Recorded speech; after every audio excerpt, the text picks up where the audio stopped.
আজকের গল্প সাগর সত্তা। বৃদ্ধ লোকটার গায়ের রং রোদে পোড়া তামাটে, সারা শরীরে অসংখ্য বলিরেখা আর ঘামাচি, হাতের চেটোয় লম্বা লম্বা ক্ষত, কিন্তু চোখ দুটো সমুদ্রের মতো গভীর উজ্জ্বল নীল, যেন চিরকালীন অপরাজেয়। লোকটার পেশা সমুদ্রে মাছ ধরা, কিন্তু আজ ৮৪ দিন হয়ে গেল বৃদ্ধ রোজই সমুদ্র থেকে খালি নৌকা নিয়ে ফিরে এসেছে, কোনো মাছই ধরতে পারেনি। জেলে পাড়ায় রটে গেছে মানুষটা অপয়া, না হলে সবাই কিছু না কিছু নিয়ে ফিরেছে, আর ওর কপালে কিছু জুটছে না। মাঝবয়সের ছেলেরাও বড়দের সঙ্গে নৌকায় সমুদ্রে মাছ ধরতে বেরোয়, খানিকটা কুসংস্কারের মনোবৃত্তি আর খানিকটা রোজগারের অনিশ্চয়তা। এই কারণেই কিশোর মনোলিনকে তার অভিভাবকেরা বৃদ্ধের কাছ থেকে সরিয়ে নিয়ে অন্য নৌকায় কাজে লাগিয়েছে। মাছ না পাওয়ার দুঃখ শুধু বৃদ্ধের নয়, মনোলিনের বুকেও গভীরভাবে বেজেছিল, কারণ বহুদিন যাবতই সে ছিল বৃদ্ধের ঘরে বাইরের সঙ্গী, তার সুখ দুঃখের অংশীদার। কিন্তু মন যা চায় সবসময় তো তার পূর্ণ হয় না। বাস্তবে মনোলিন রোজই দেখত ক্লান্ত বিধ্বস্ত দেহে খালি নৌকাটাকে টানতে টানতে বৃদ্ধ সমুদ্রের দিক থেকে ফিরে আসছে। দম বন্ধ করা কষ্ট নিয়ে সে ছুটে যেত নৌকাটির কাছে, তারপর তাপ্পি মারা পাল্টা মাছ তুলে জড়িয়ে লম্বা লম্বা দড়িগুলো হারপুনের ওপর পাকিয়ে দাঁড়টাকে নৌকো থেকে খুলে সে তার প্রাক্তন মনিবকে সাহায্য করত। সেদিন বৃদ্ধকে বড়ই ক্লান্ত মনমরা লাগছিল। কি ভেবে কিশোর মনোলিন হঠাৎ সান্ত্বনার সুরে বলল, তুমি মন খারাপ করো না, আমার মন বলছে কাল তুমি একটা বিরাট মাছ ধরবে, সবাইকে হারিয়ে দেবে, তখন তো আর কেউ কিচ্ছু বলতে পারবে না। তখন দেখো আমি কারো কথা শুনবো না, ঠিক তোমার কাছে আবার চলে আসবো। কেমন একটা করুণ হাসি ফুটে উঠল বৃদ্ধের মুখে। জানি একমাত্র তুই আমার ওপর বিশ্বাস হারাসনি, এখনো আমার কথা ভাবিস। আমি আবার তোমার সঙ্গে নৌকায় সমুদ্রে যাব, তুমি আপত্তি করো না। মনোলিনের গলায় ঈষৎ অনুনয়ের সুর। না রে, তার হয় না। বৃদ্ধের গলায় দৃঢ় প্রত্যয়। তুই যে নৌকায় আছিস ওরা রোজ মাছ পাচ্ছে, তোর কাজেও ওরা খুশি, ওরা কেন ছাড়বে তোকে? খানিকটা দমে গিয়ে একটু পরে মনোলিন হঠাৎ স্মৃতিচারণের ভঙ্গিতে অন্যমনস্কভাবে বলল, মনে আছে এর আগেও তুমি একবার পর পর ৮৭ দিন মাছ পাওনি? তারপর আমরা ৩ সপ্তাহ ধরে একটানা রোজ বড় বড় মাছ ধরেছিলাম, তোমার মনে আছে? হ্যাঁ রে, সব মনে আছে। আসলে জানো তো, বাবার জন্যই তো তোমাকে ছেড়ে যেতে হলো। বলো, বাবার কথা কি অমান্য করতে পারি? না না, উনি ঠিক কাজই করেছেন। ওরা সমুদ্রের ধারে বালির চড়ায় বসে কথা বলছিল। সেখানে তখন অন্যান্য জেলেদের মধ্যে বিরাট চাঞ্চল্য। যারা অপেক্ষাকৃত ছোট মাছ ধরেছিল তারা সেগুলো নিয়ে যাচ্ছিল কাছেই পাইকারি বাজারে। সেখান থেকে বরফ চাপিয়ে বাক্সবন্দি হয়ে চালান যাবে হাবানায়। আবার যারা বড় মাছ ধরতে পেরেছিল তারা সেগুলো নিয়ে যাচ্ছিল খাড়ি পাশেই কারখানাতে। সেখান থেকে মাছের যকৃৎ তেল আলাদা আলাদা করে চালান যাবে ওষুধের কারখানায়। জেলেদের মধ্যে কেউ কেউ বৃদ্ধকে নিয়ে উপহাস করছিল। নানা রকম কথাবার্তা বলছিল। বৃদ্ধ কিন্তু তাতে মোটেও রেগে যাচ্ছিল না। আবার কেউ কেউ ওদের দিকে তাকাচ্ছিল করুণার চোখে। পরিবেশটাকে হালকা করার জন্য মনোলিন বলল, হুম, ওদের মতো ওরকম মাছ তুমি কত ধরেছ বলো? যেবার আমি তোমার সঙ্গে প্রথম সমুদ্রে মাছ ধরতে যাই মনে আছে? মাছ ধরার সুতোয় আমার কতখানি হাত কেটে গিয়েছিল। মনে নেই? আবার খুব মনে আছে। তোর তখন কতই বা বয়স। আমার ভীষণ ইচ্ছা করছে কাল তোমার সঙ্গে সমুদ্রে যাই। ভালোবাসা আর কৃতজ্ঞতার চোখে বৃদ্ধ মনোলিনের পিঠে হাত বুলোতে বুলোতে বললেন, না রে, তার হয় না। তোর বাবা রাগ করবেন।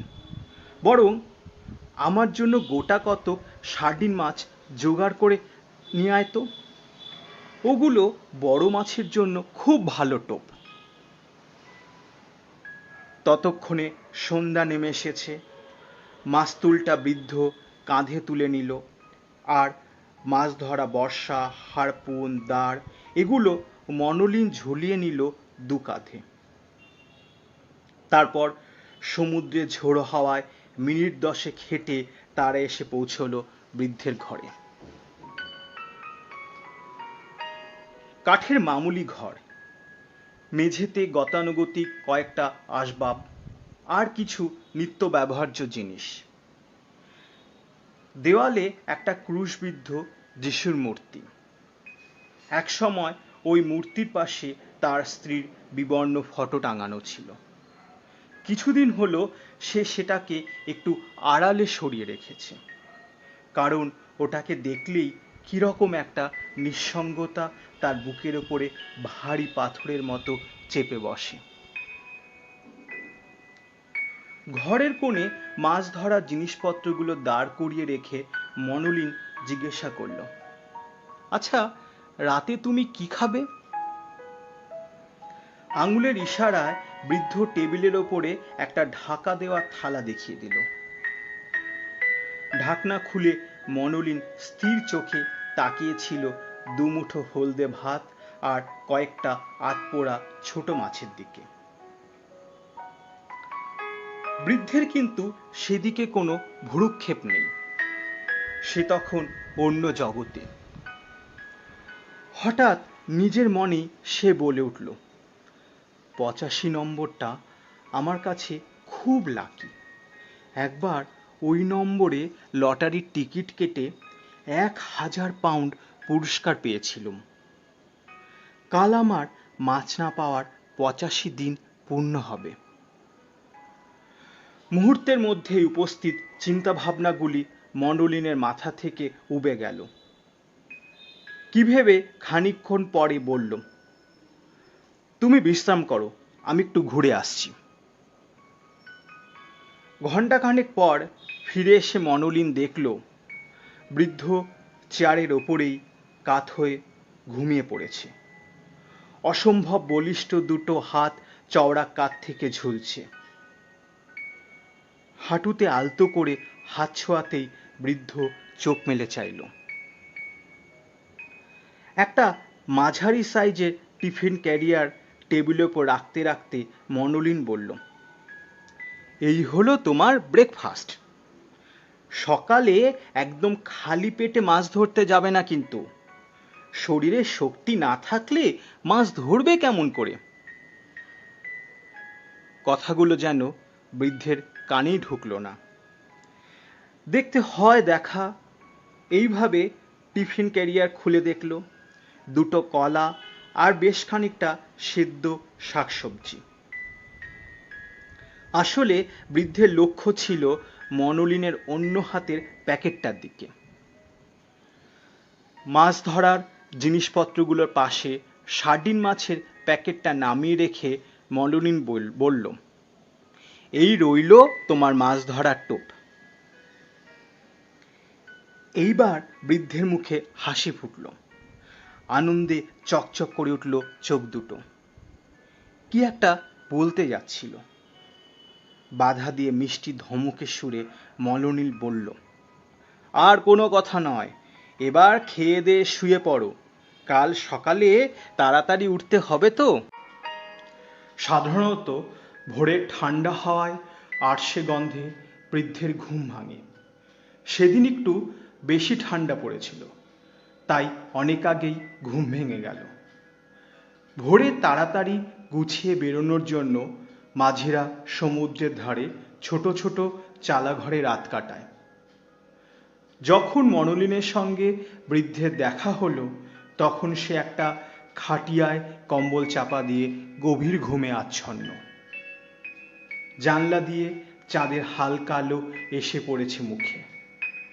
বৃদ্ধ অনেকক্ষণ তাকিয়ে দেখল, তারপর আলতো করে মাথায় হাত ছোঁয়াতেই ধড়মড় করে উঠে বসল মনোলিন। খাটিয়ার পাশে চেয়ারের হাতল থেকে ফুল প্যান্টটা পরে নিয়েই চোখ কচলাতে কচলাতে বেরিয়ে পড়ল বৃদ্ধের সঙ্গে।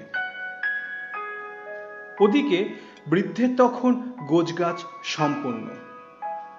গতকাল সন্ধ্যার মতোই মাছ ধরার জিনিসগুলো দুজনে ভাগাভাগি করে নিয়ে চলল সমুদ্রের দিকে। যদিও মনোলিন অন্য এক মাঝির সহচর, তবু ছল করে কিছু সময়ের জন্য বৃদ্ধের কাছে চলে এসেছিল। মাঝিদের বিক্ষিপ্ত কথাবার্তা, সমুদ্রের গর্জন, নৌকার ঠোকাঠুকির শব্দ সব মিলিয়ে ভোরবেলার সমুদ্র তীর তখন জমজমাট। বালির চড়ায় দাঁড়িয়ে শুভেচ্ছার হাত নেড়ে মনোলিন বিদায় জানালো বৃদ্ধকে। মরা চাঁদ পশ্চিম দিকে টিলাগুলোর পেছনে লুকিয়ে পড়েছে। আকাশে দু একটা নক্ষত্র তখনও দপদপ করে জ্বলছে। অন্ধকারের ওড়না সরে যাচ্ছে, আলো ফুটছে দূর দিগন্তে। সমুদ্রের বুকে জমাট বাঁধা কুয়াশার মধ্যে বৃদ্ধের নৌকো আস্তে আস্তে দূরে মিলিয়ে গেল।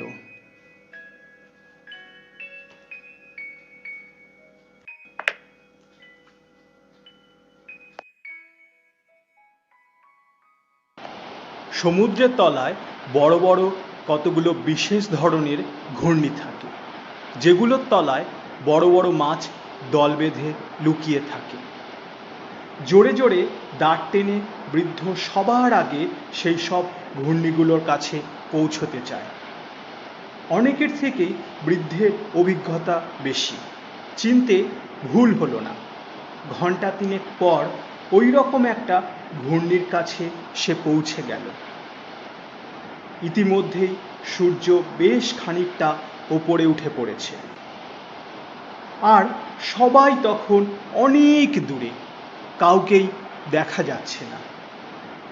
তবুও তৎপরতার সঙ্গে বৃদ্ধ সার্ডিন মাছগুলো বড়শিতে গেঁথে ফেলল। তারপর বড়শির সঙ্গে মোটা মাছ ধরা সুতোগুলো বেঁধে টোপগুলো নামিয়ে দিল 4 রকম গভীরতায়। আর ঠিক তখনই নজরে পড়ল কালো ডানাওয়ালা বিরাট এক পাখি মাথার ওপর চক্রাকারে ঘুরছে। ওগুলো বড় জাতের মাছরাঙা পাখি, সাধারণত সমুদ্রের ওপরেই দেখা যায়। বৃদ্ধ ভাবল, পাখিটা নিশ্চয়ই কিছু দেখতে পেয়েছে। হ্যাঁ, ওই তো ডলফিন। আরও নিচে নেমে এলো পাখিটা, যে কোনো মুহূর্তে ঝাঁপ দিতে পারে। কিন্তু ডলফিনটা জল কেটে এত জোরে ছুটল যে পাখিটার ইচ্ছে থাকলেও ছো মারতে পারল না। ডলফিনটার ওই রকম ইতস্তত ছোটাছুটি দেখে বৃদ্ধ বুঝতে পারল কাছাকাছি কোথাও বড় মাছ আছে। তীক্ষ্ণ দৃষ্টিতে চোখ রাখল জলের দিকে, চোখে মুখে প্রচণ্ড অনুসন্ধিৎসা। 5 মিনিটও হয়নি, খানিকটা দূরে হঠাৎ এক জায়গায় জল ছিটকে উঠল। পুকুর টুকুরে লাঠি দিয়ে জোরে ঘা মারলে যেরকম হয়, অনেকটা সেই রকম। বৃদ্ধ দ্রুত নৌকো এগিয়ে দিল সেই দিকে, কিন্তু সামনাসামনি কিছুই দেখতে পেল না। শুধু বড় বড় বুদবুদ জলের ওপর উঠে ভেসে আপনা থেকেই ফেটে যাচ্ছিল। ধারাবাহিক ভাগ্য বিপর্যয়েও বৃদ্ধের আশাবাদী মন নষ্ট হয়ে যায়নি বা কর্মকুশলতায় ভাটা পড়েনি। পা টিপে টিপে বৃদ্ধ উঠে গেল বড়শির সুতো যেখানে জড়ানো ছিল সেই হুইলের কাছে। হুইলটা আলগা করে দেওয়ার কয়েক সেকেন্ড পরে তীর বেগে সুতো নেমে গেল জলের মধ্যে।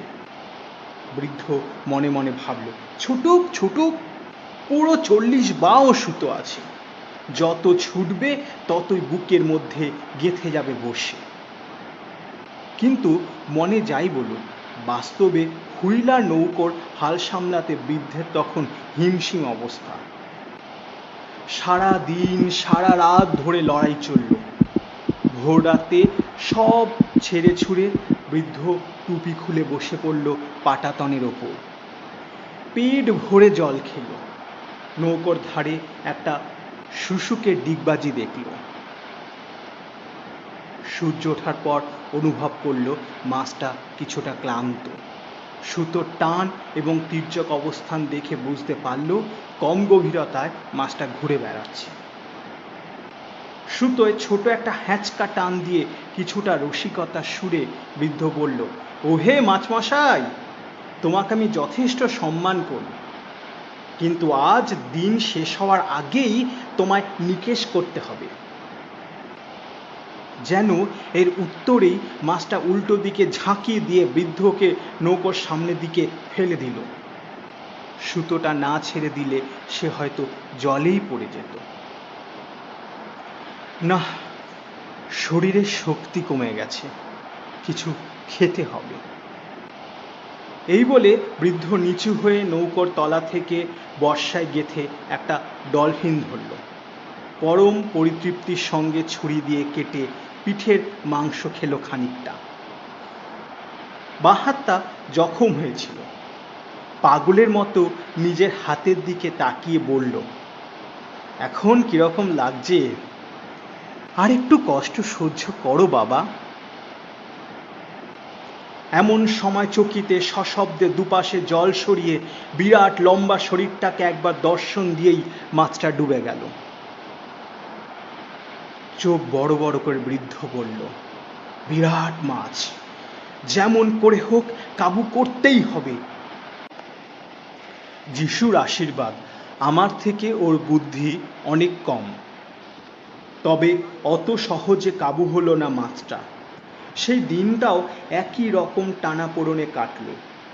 সন্ধ্যার দিকে পূর্ব আকাশে তারারা চলে গেল মেঘের আড়ালে। ক্লান্ত দেহে নৌকার পাটাতনে শুয়ে বৃদ্ধের মনে হলো যেন একটা গিরিখাতের মধ্যে শুয়ে আছে। পরদিন সকালে মাছটা নৌকাটাকে ঘিরে পাক দেওয়া শুরু করতেই বৃদ্ধ সুতো গোটাতে আরম্ভ করল। উত্তেজনায় সারা শরীর তার কাঁপছিল থরথর করে।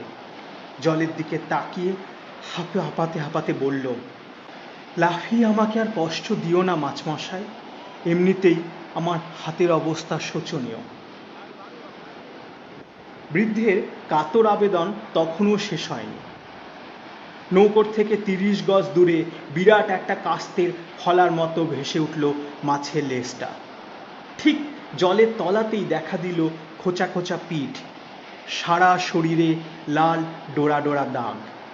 আকারে নৌকোর থেকে কিছুটা ছোট মাছটা।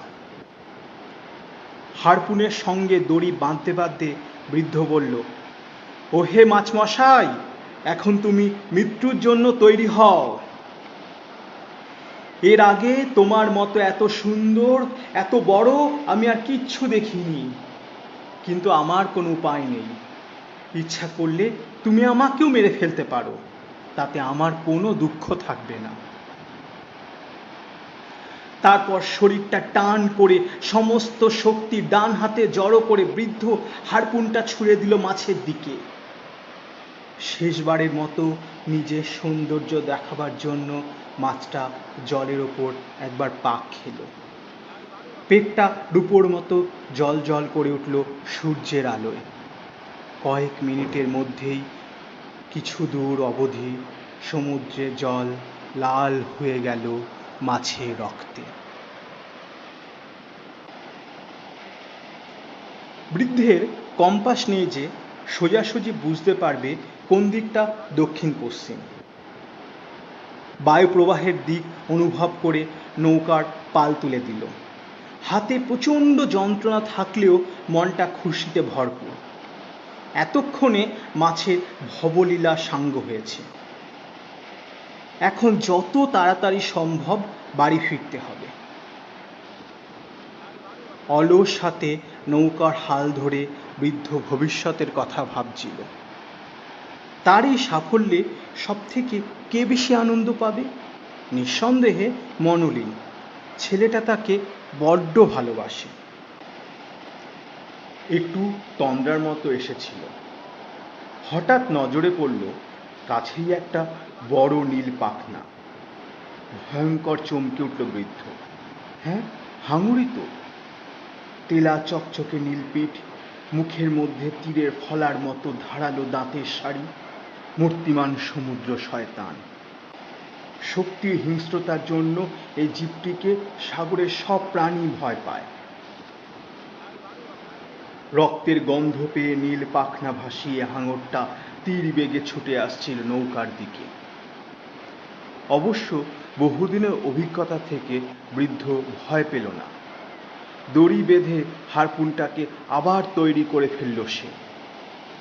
নৌকো যাতে বেসামাল না হয় সেজন্য বৃদ্ধ প্রথমে হালটাকে ভালোভাবে আটকাল। কিন্তু হারপুনটা ছোড়ার আগেই বিরাট হাঁ করে হাঙরটা মোক্ষম এক কামড় দিল শিকার করা বিশাল মাছটার গায়ে। সেই সঙ্গে ঘটে গেল আরও এক অপ্রত্যাশিত ঘটনা। বৃদ্ধের ছোড়া হারপুনটা হাঙরের মাথায় লেগেছিল। সেটা সমেত সে কয়েকবার পাক খেয়ে তলিয়ে গেল জলের তলায়। আচমকা টানে বৃদ্ধের হাত থেকে ছিটকে গেল দড়ি, অর্থাৎ একমাত্র হারপুনটাও খোয়া গেল। এই পৃথিবীতে কিছু কিছু লোক শেষ হয়ে গেলেও হারে না, শেষ পর্যন্ত লড়ে যায়। বৃদ্ধ সেই গোত্রের। প্রথমটা ঘাবড়ে গেলেও সহজে নিজেকে সামলে নিল। দীর্ঘশ্বাস ফেলে বলল, এখনো আমার বর্শা আছে, ছুরি আছে, আমি একেবারে নিরস্ত্র নই। আর্থিক লাভ লোকসানের ব্যাপারটা ছাড়াও বৃদ্ধের মাথায় আর একটা চিন্তা ঘুরছিল। যেভাবে মাছের গন্ধটা বাড়ছে এবং খোবলানো জায়গা থেকে রক্ত বেরোচ্ছে, তাতে যে কোনো সময় আবার বিপদ আসতে পারে। আর এলোও তাই। টানা 2 ঘন্টা নৌকো বাওয়ার পর বৃদ্ধ একজোড়া বাদামি রঙের ত্রিভুজাকৃতি পাখনা দেখতে পেল নৌকো থেকে কিছু দূরে। বুঝতে পারল এবার অন্য দুটো হাঙর এগিয়ে আসছে। নৌকো যাতে বেসামাল না হয় সেই জন্য বৃদ্ধ প্রথমে হালটাকে ভালোভাবে আটকালো। তারপর দাঁড়ের হাতলের সঙ্গে শক্ত করে বাঁধল ছুরিটাকে। একটা হাত অকেজো, শরীরে বল নেই, কিন্তু বৃদ্ধ দৃঢ় প্রতিজ্ঞ, যেমন করেই হোক হাঙর দুটিকে মারবে। ক্রমাগত আঘাত করে চলল। সব সময় যে ঠিক জায়গায় আঘাত লাগছিল তা নয়, তবে প্রচণ্ড রকম বাধা পাচ্ছিল হাঙর দুটো। বেলচার মতো চওড়া নাকওয়ালা হাঙরটা একবার বিরাট হাঁ করে ছুরি সমেত কামড়ে ধরল দাঁতটাকে। কাঁটা দিয়ে উঠল বৃদ্ধের সারা গায়ে। আকারে এ হাঙরটা খুব বড় না হলেও শক্তি তো বৃদ্ধের থেকে কম নয়। একটু অসতর্ক হলেই যে কোনো মুহূর্তে বৃদ্ধ নৌকো থেকে পড়ে যেতে পারে। সেসব চিন্তা কিন্তু বৃদ্ধের মাথায় এলো না। নিজের শারীরিক অক্ষমতার কথা ভুলে গিয়ে উল্টে বৃদ্ধই এক হাঁচকা টান দিল দাঁড়িয়ে। বোধহয় হাঙরটার মুখের ভেতরে ছুরির খোঁচা লেগেছিল। ছোট্ট একটা লাফ দিয়ে হাঁ করে ছেড়ে দিল দাঁতটাকে। ইতিমধ্যে অন্য হাঙরটা বেশ বড় এক খাবলা মাংস তুলে নিয়েছে মাছের গা থেকে। দাঁতটা তখন বৃদ্ধের কাছে শোলার মতো হালকা। পর্যায়ক্রমে হাঙর দুটোর মাথায় দাঁড়ের বাঁধা ছুরি দিয়ে বৃদ্ধ খোঁচা মেরেই চলল। বৃদ্ধের ইতস্তত নড়াচড়ায় নৌকো দুলছে, যে কোনো সময় উল্টে যেতে পারে, কিন্তু হাঙর দুটোকে না মারা পর্যন্ত তার রেহাই নেই। মিনিট 15 এইভাবে লড়াই করার পর হাঙর দুটিকে আর দেখতে পাওয়া গেল না। আর কিন্তু চরম দুঃখের ব্যাপার, দাঁতটাকে জল থেকে তুলে এনে বৃদ্ধ দেখল ছুরিটা তাতে বাঁধা নেই, কখন খুলে পড়ে গেছে। সর্বনাশ, যুদ্ধের দ্বিতীয় অস্ত্রটাও যে হাতছাড়া। এরপর বৃদ্ধ নিজের শরীরের সমস্ত শক্তি দিয়ে যত তাড়াতাড়ি সম্ভব দাঁত টানতে লাগল। বিপদ থেকে উদ্ধার পাওয়ার জন্য এছাড়া আর কোনো রাস্তা খোলা নেই। এখন নৌকোটাকে আরো হালকা লাগছে। কে জানে এ হাঙর দুটো কতখানি খুবলে নিয়েছে মাছটাকে। ঝিরঝিরে হাওয়া, অল্প অল্প ঢেউ, নৌকোটা ভালোই এগোচ্ছিল। সন্ধ্যা নামছে। গোধূলির রামধনু আলোয় মাথার ওপর দিয়ে উড়ে গেল একদল বেলগাছ। বৃদ্ধের মনে আশা নিরাশার দোলা। এখনো নিশ্চয়ই মাস্টার আধখানা আছে। ওটুকুকে সে কি রক্ষা করতে পারবে না? যত রাতই হোক, একদম নৌকো থামানো চলবে না। কিন্তু আবার যদি বিপদ আসে, তাহলে আমি কি নিয়ে লড়ব? বৃদ্ধের আশঙ্কায় সত্যি হলো। হঠাৎ তার চোখে পড়ল নৌকোর পেছন দিকে কিছু দূরে এক ঝাঁক ত্রিভুজাকৃতি পাখনা। একটু পরে নীল নীল চকচকে পিঠগুলো দেখে বৃদ্ধ পরিষ্কার বুঝতে পারল এবার শত্রুর সংখ্যা অনেক। এ যাত্রায় শেষ চেষ্টা করে দেখল, কিন্তু 7-5 ফুটের লম্বা বর্শা দিয়ে ওই নৌকার ওপর থেকে আর কতটুকু লড়া যায়, যেখানে শত্রুর সংখ্যা অসংখ্য। শেষ পর্যন্ত সব আশা ত্যাগ করে বৃদ্ধ পাটাতনের ওপর চিত হয়ে শুয়ে পড়ল। সমুদ্রের দিকে শেষবারের মতো তাকিয়ে নিজের মনে বলে উঠল, খা শয়তানরা, মন ভরে খা, সব খা। হায় হতভাগারা, তোরা বুঝতে পারলি না একজন অসহায় সম্বলহীন মানুষের স্বপ্নকে তোরা কিভাবে নষ্ট করলি। অনুভূতিহীন চিত্ত, ক্লান্ত শরীর, বৃদ্ধ দাঁত টেনে নিয়ে যাচ্ছে, তবে আগের থেকে অনেক ধীরে। শেষ রাত। দূরে বন্দরে আলো দেখা যাচ্ছে। বৃদ্ধ মনে মনে ভাবল, মনোলিন বাদে সবাই হয়তো ধরে নিয়েছে আমি আর ফিরব না। নিজের মনকে জিজ্ঞাসা করল, আধখানা মাছ বিক্রি করে একটা হারপুন কিনতে পারবো তো, কিংবা একটা ছুরি? রাত 10টা নাগাদ বৃদ্ধ শহরে পৌঁছালো। তখন সবাই বিছানায়। বেলাভূমি ফাঁকা, ধুধু। নেশাগ্রস্তের মতো টলমল পা ফেলে ফেলে বৃদ্ধ এগিয়ে চলল বাড়ির দিকে। কাঁধে দাঁড় নিয়ে হাঁটা এই অবস্থায় খুবই কষ্টকর। 5 বার রাস্তায় বসে দম নিল। কোনো ক্রমে ঘরে পৌঁছে চাঁদের আলোয় দেখল টেবিলের ওপর চাপা দেওয়া 1 গ্লাস জল। প্রাণ ভরে জল খেয়ে ছেঁড়া কম্বলটা গায়ে চাপা দিয়ে বৃদ্ধ শুয়ে পড়ল বিছানায়। প্রচণ্ড ঝোড়ো হওয়ার জন্য পরদিন কেউ আর মাছ ধরতে বেরোয়নি সাগরে। সমুদ্রের ধারে নৌকো দেখেই মনোলিন বুঝতে পেরেছিল বৃদ্ধ ফিরে এসেছে। ঝড়ের মতো ঘরে ঢুকে বৃদ্ধের হাতের অবস্থা দেখেই সে ফুঁপিয়ে কেঁদে উঠল। তাড়াতাড়ি ছুটল কফি বার থেকে কফি আনতে। ফেরার সময় হঠাৎ নজরে পড়ল বৃদ্ধের নৌকোটা ঘিরে অনেক জেলের ভিড়। নিজেদের মধ্যে চাপা গলায় কথাবার্তা বলছে কেউ কেউ। কি যেন একটা বাধা রয়েছে নৌকোটার পেছন দিকে। হ্যাঁ হ্যাঁ, ওই তো মাছের পাখনার মতো কি যেন একটা উকি মারছে জল থেকে। হন্তদন্ত হয়ে প্যান্ট গুটিয়ে কয়েকজন নেমে পড়ল জলের মধ্যে। একটু পরে সবাই বিস্ময়ে দেখল একটা বিরাট মাছের কঙ্কাল।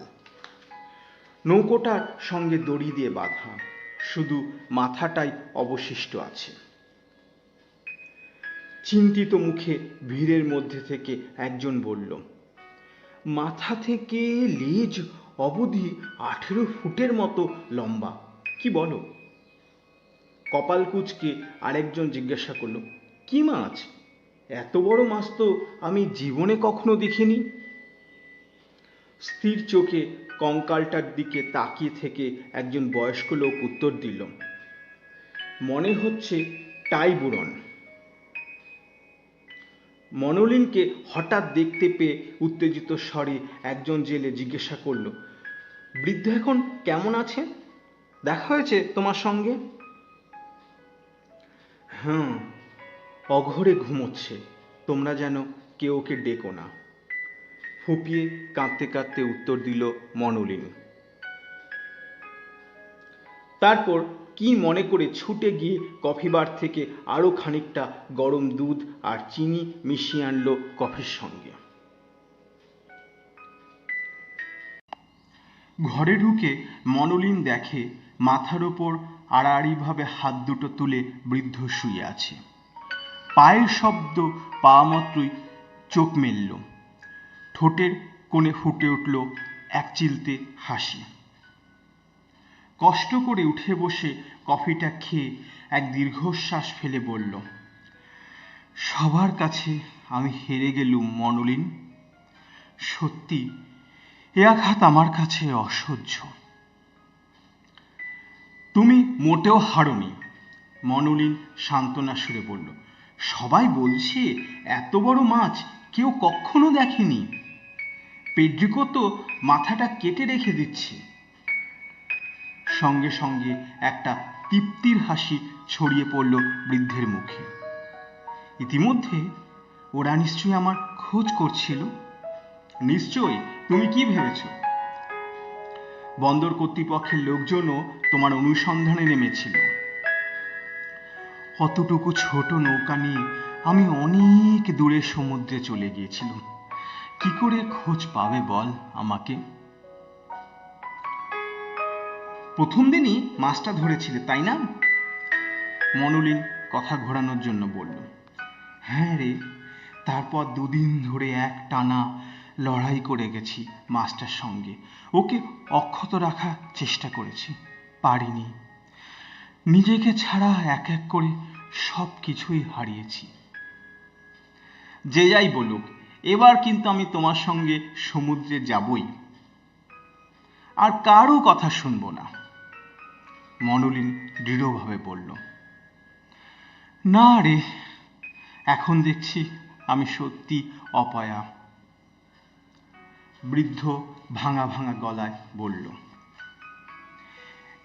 এই প্রথম মনোলিন চরম বিরক্তিতে চিৎকার করে উঠল, রাখো তোমার ভাগ্য, খালি ওই এক কথা, নিজের হাতে আমি ভাগ্য তৈরি করব।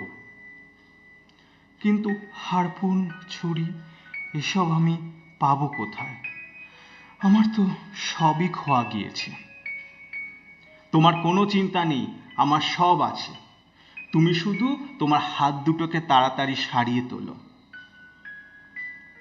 এরপর মনোলিন ঘরের কোণ থেকে পরিষ্কার জামা নিয়ে এসে বৃদ্ধকে পরিয়ে দিয়ে বলল, ততক্ষণ শুয়ে তুমি বিশ্রাম করো, আমি তোমার জন্য খাবার আর ওষুধ নিয়ে আসি। দরজার কাছে এগিয়ে গিয়েও কি ভেবে মনোলিন ফিরে এসে বৃদ্ধের মাথায় হাত বোলাতে বোলাতে বলল, কিচ্ছু ভেবো না, আমি বলছি, এর পরের বার তুমি আরো আরো মাছ ধরবে।